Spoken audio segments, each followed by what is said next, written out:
English easy या चॅनलमध्ये मित्रांनो तुमचं खूप खूप स्वागत. मित्रांनो, आजच्या या व्हिडिओमध्ये मी असं एक क्रियापद जे आपल्या बोलण्यात नेहमी आणि वारंवार वापरलं जातं, मग ते मराठी असू दे किंवा इंग्रजी कम्युनिकेशन असू दे. मित्रांनो, तेच वर्ब त्या वर्बचा यूज करून आपण वेगवेगळ्या प्रकारची वाक्य कशी बनवू शकतो हे आपण आजच्या व्हिडिओच्या माध्यमातून मित्रांनो बघणार आहे. तर ते जे वर्ब आहे मित्रांनो, ते वर्ब म्हणजे लाईक, ज्याला मराठीमध्ये आवडणे असं म्हटलं जातं. मित्रांनो, या वर्बचा या क्रियापदाचा वापर आपण आपल्या दैनंदिन जीवनात बोलण्यासाठी बऱ्याच वेळेला करत असतो. मला ही गोष्ट आवडते, मला ती गोष्ट आवडते, मला ते आवडतं, मला हे आवडतं, असं प्रचंड वेळा आपण म्हणत असतो. आणि त्याच अंशी जर ते इंग्रजीमध्ये बोलायचं झालं तर ते कशा पद्धतीनं बोलायचं आणि हेच वर्ब वापरून आवडणे ही क्रियापद इंग्रजीमध्ये वापरून आपण त्याची कशी वेगवेगळ्या प्रकारची वाक्य बनवू शकतो हे या व्हिडिओच्या माध्यमातून मित्रांनो आपण बघण्याचा प्रयत्न करणार आहे. तर सुरुवातीला मी तुम्हाला याची रूप सांगतो की जेणेकरून तुम्हाला ते वाक्यामध्ये वापरता येतील. फक्त लाईक जर असेल मित्रांनो किंवा लाईक्स असेल, लाईक किंवा लाईक्स, तर त्याला मित्रांनो आवडते असा अर्थ घ्यायचा. लाईक्ड जर दिलेला असेल मित्रांनो लाईक, तर त्याचा अर्थ आवडले असा घ्यायचा.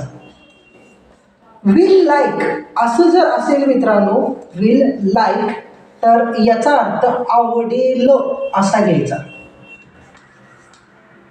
हॅज लाईक्ड असेल मित्रांनो, तर याचा अर्थ आवडले आहे असा घ्यायचा.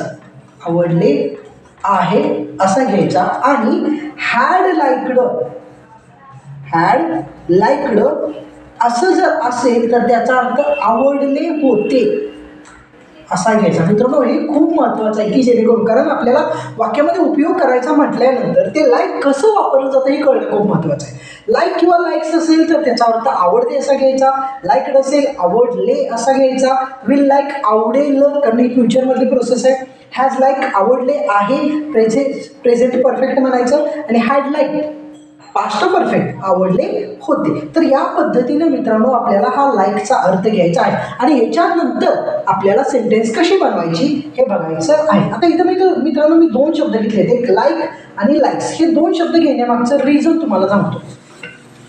हे दोन वेगवेगळे शब्द घेण्यामागचं रिझन मित्रांनो आहे की लाईक हे आपल्याला आय साठी, दे साठी, वी साठी, यू साठी किंवा एखादा अनेक वचनी करता असेल तर त्यासाठी वापरावं लागतं. मात्र जर लाईक्स असेल तर ते आपल्याला ही साठी, शी साठी, इट साठी किंवा एखादा एक वचनी करता असेल तर त्यासाठी वापरावं लागतं. हे खूप महत्त्वाचं आहे मित्रांनो. आणि लाईक किंवा लाईक्सला जर यस प्रत्यय असेल किंवा इयस प्रत्यय असेल तर तो सिंपल प्रेझेंट टेन्स असतो, हे लक्षात ठेवा. कारण बऱ्याच अंशी आपण बरीचशी वाक्य सिंपल प्रेझेंट टेन्समध्येच बोलतो. तर इथं ही असेल, शी असेल, इट असेल किंवा एखादा एक वचनी करता असेल तर तिथं लाईकला यस प्रत्यय लागतो. आणि जर आय, दे, वी, यू किंवा अनेक वचनी करता असेल तर तिथं त्याला कुठलाही प्रत्यय लागत नाही. हा सिंपल प्रेझेंट टेन्सचा नियम आहे मित्रांनो. आता आपण बनवूया वाक्य. फॉर एक्झाम्पल, मला चॉकलेट आवडते. ओके, मला चॉकलेट आवडते. ओके, हे वाक्य आहे. ओके, आता हे वाक्य आपल्याला इंग्रजीमध्ये करायचं आहे किंवा इंग्रजीमध्ये बोलायचं आहे. मला साठी वापरलं जातं आय. ओके, आयचा अर्थ मित्रांनो मी किंवा मला असा घेतला जातो, हे लक्षात ठेवा. आयचा अर्थ मी किंवा मला, यूचा अर्थ तू किंवा तुला, असं प्रत्येक कर्त्याला, प्रत्येक सर्वनामाला ला लागू शकतं. कळालं? मी किंवा मला असा अर्थ घेतला. ठीक आहे. आता वाक्य बनवत असताना सगळ्यात महत्त्वाची प्रोसेस ही असते की मित्रांनो मराठीमध्ये जे वाक्य केलं जातं ते कर्ता, कर्म आणि क्रियापद या स्वरूपात केलं जातं. पण आपल्याला हेच इंग्रजीमध्ये कसं करावं लागतं?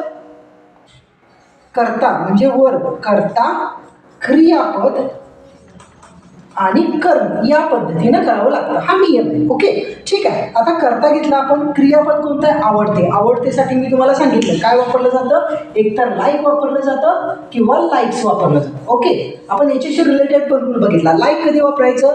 I, they, we, you. किंवा अनेकवचनी करता. लाईक्स कधी वापरायचं? ही, शी, इट किंवा एकवचनी करता. आता इथं आहे त्यामुळे आपल्याला लाईक्स वापरता येणार नाही. काय वापरायला पाहिजे? लाईक. ओके. चॉकलेट.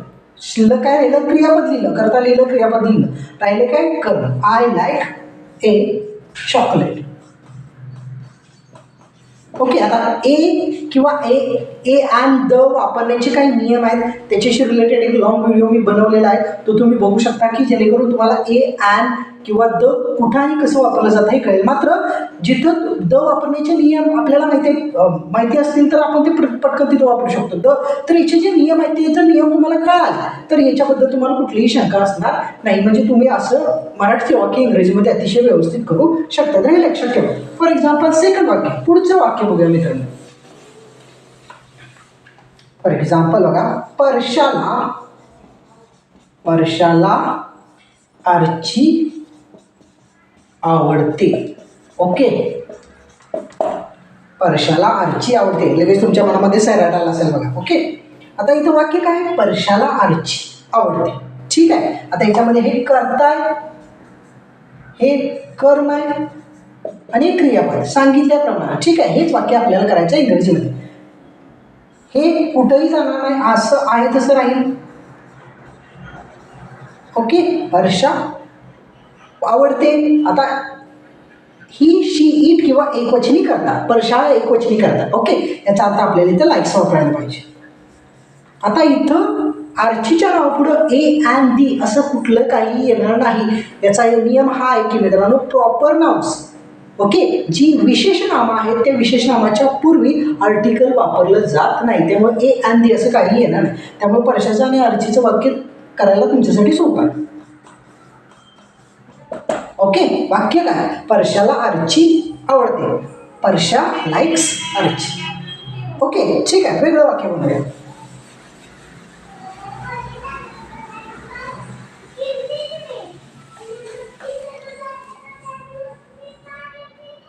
सापाला उंदीर आवडतो. सापाला उंदीर आवडतो. ओके. सापाला उंदीर आवडतो. स्नेक एकवचनी करताय, लाईक येणार नाही, लाईक्स आवडतो. ओके. लाईक्स उंदीर. उंदराला इंग्लिशमध्ये काय म्हणतो आपण? माऊस. लाईक्स ए माऊस. स्नेक लाईक्स ए माऊस. मित्रांनो, आपल्याला जर वाक्य वाढवायचं असेल, ओके, वाक्य जर वाढवायचं असेल तर ते वाक्य वाढवायचं पण कसं हे पण मी तुम्हाला सांगतो मित्रांनो. फॉर एक्झाम्पल, सापाला उंदीर खायला आवडतो. सापाला उंदीर खायला आवडतो. आता मित्रांनो, या वाक्यामध्ये हे जे खायला हे क्रिया विशेषण आहे, ज्याला आपण इंग्रजीमध्ये ॲडव्हर्बियल असं म्हणतो. तर ही जी प्रोसेस आहे या प्रोसेसप्रमाणे आपल्याला जर ते वाक्यामध्ये घालायचं म्हटलं तर ते अतिशय सोपं आहे, कारण ॲडव्हर्बियल नेहमी वाक्याच्या शेवटी येतं. ठीक आहे. आता इथं आपण लिहिले वाक्य, snake likes a mouse. Okay. आता खायला या शब्दाला इंग्रजीमध्ये म्हटलं जातं to eat.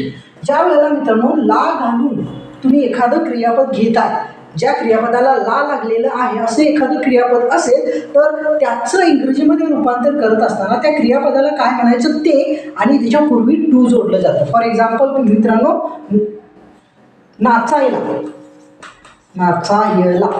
To dance. Okay. जायला टू गो. म्हणजे ज्या ठिकाणी तुम्हाला ला लावायचा आहे त्या ला लावण्यासाठी तुम्हाला दिलेलं क्रियापदाचं मूळ रूप वापरावं लागतं आणि त्याच्या आधी जर तुम्ही टू वापरलं तर ते क्रियापद अतिशय व्यवस्थित बनतं. त्यामुळे याच्यामध्ये कन्फ्युजन व्हायची काही गरज नाही. आपण अजून एक वेगळं वाक्य बघूया म्हणजे तुम्हाला त्याच्याबद्दल आयडिया येईल.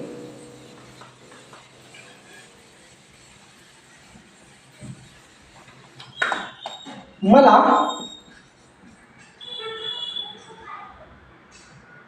चित्रपट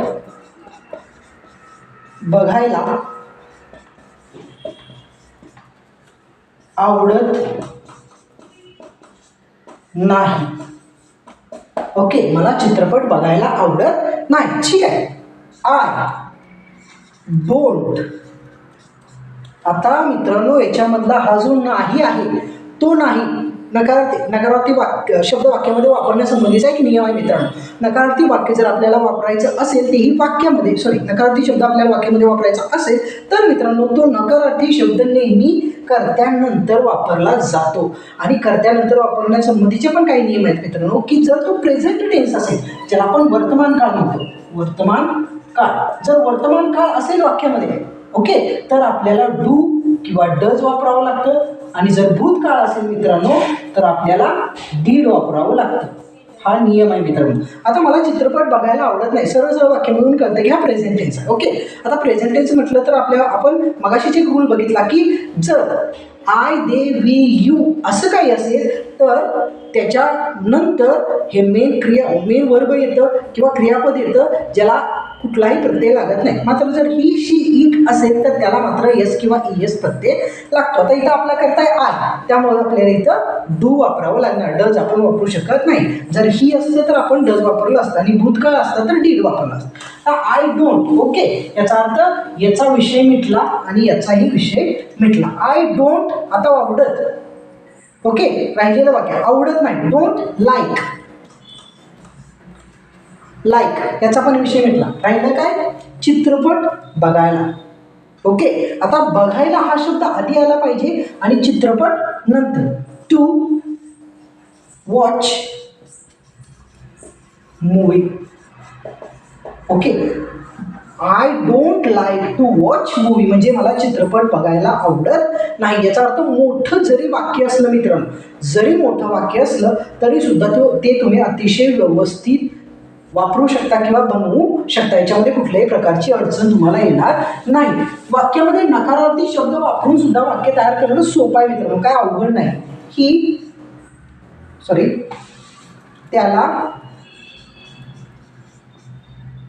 त्याला पिझ्झा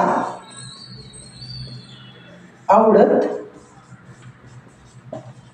नाही ओके, त्याला पिझ्झा आवडत नाही. त्याला ही आवडत नाही डझंट. आता इथं आपण डझंट का वापरलं मित्रांनो, कारण इथं करता ही आहे आणि ज्यावेळेला डज आणि नॉट एकमेकांशी जोडलं जातं त्यावेळेला त्याचं डझंट बनतं, म्हणून इथं डझंट. ही डझंट लाईक आणि वाक्याच्या शेवटी जो ऑब्जेक्ट आहे तो पिझ्झा, त्याला पिझ्झा आवडत नाही. He doesn't like pizza. म्हणजे अशा प्रकारे आपण अतिशय सोप्या पद्धतीनं वाक्य लाईक वापरून भरपूर वाक्य बनवली जातात आणि केली जातात मित्रांनो, जी बनवायला आणि लिहायला अतिशय सोपी आहे. आता दुसरी वाक्य बघूया आपण मित्रांनो, ज्यामध्ये हॅव किंवा हॅज वापरलेलं किंवा हॅड वापरलेलं असेल. You had liked the game. You had liked the game म्हणजेच काय, तुला खेळ आवडला होता. आता मित्रांनो मगाशीच मी तुम्हाला सांगितलं की जर आवडला होता असं असेल तर त्याच्यामध्ये काय येणार, हॅड लाईक्ड येणार. ओके, आवडलं आहे असं जर असेल तर तिथं हॅज लाईक्ड असे येणार, हे लक्षात ठेवा मित्रांनो. ओके, आता इथं आवडला होता म्हटल्यानंतर मी काय वापरलं, हॅड लाईक्ड, आणि त्याच्या सुरुवातीला आपण हा करता वापरलेला आहे. आता काय आवडलं नाही, शिल्लक काय राहिले वाक्यात, खेळ, द गेम. ओके, तुला खेळ आवडला होता, you had liked the game. याचा अर्थ हे सुद्धा वाक्य इंग्रजीमध्ये करणं अतिशय सोपं आहे. असा लाईकचा वापर करून मित्रांनो तुम्ही भरपूर वाक्य बनवू शकता, तयार करू शकता. एक्झाम्पल बघा, she has liked a tea. she has liked a tea. Okay, म्हणजेच काय, तिला चहा आवडला आहे. तिला चहा आवडला आहे. आवडला आहे साठी काय वापरलं मित्रांनो मी, हॅज लाईक्ड. काय आवडलाय, चहा, अ टी, आणि तिला शी हॅज लाईक्ड अ टी म्हणजे तिला चहा आवडला आहे. अजून वाक्य बघूया मित्रांनो,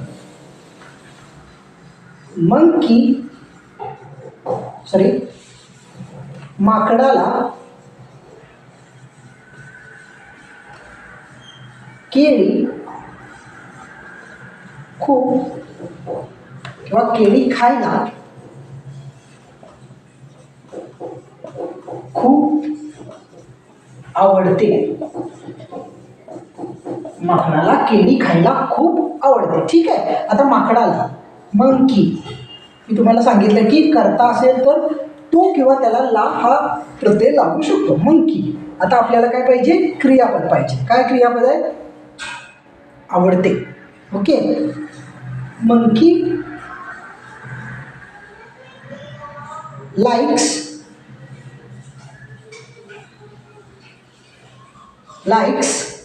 केळी.